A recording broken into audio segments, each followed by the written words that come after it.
আসসালামু আলাইকুম রহমতুল্লাহি ওবারাকাতু। বলছি কি কাকা, একদল 15 বছরে যা দেখায় নাই আপনারা 7 মাসে তার অনেক কিছু দেখাই ফেলছেন। মানে এক কথায় একটা ছবির ট্রেইলার করে ফেলছেন। একটা গণ অভ্যুত্থানের মাধ্যমে একজনের পতন করলেন। এরপরে আপনারা একটা প্রজ্ঞাপননামা দিলেন যে সেইখানে আপনাকে 2 জন থাকতে হবে। 2 জনও থাকলেন।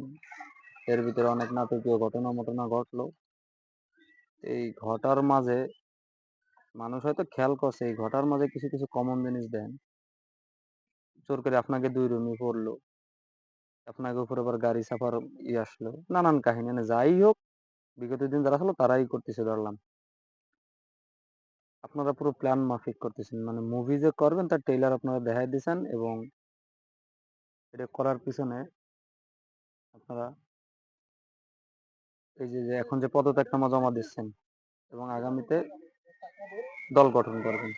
এই 7 মাসের ভিতরে আমি মনে করি মানে আপনাদের এই প্ল্যান মাফিক ভিতরে যা ছিল গণ অভ্যুত্থানের পর থেকে আপনারা যে প্ল্যানটা করছেন, এটা আগের প্ল্যান না, গণ অভ্যুত্থানের পরের প্ল্যান।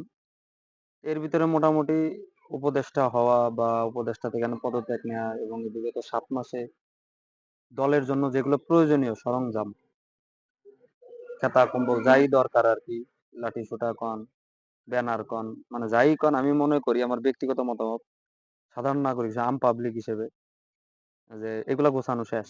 এখন আপনি পদত্যাগনামা গ্রহণ করবেন, পদত্যাগনামা গ্রহণ করছেনও। এরপরে দলের দায়িত্ব নেবেন, একটা দল গঠন করবেন।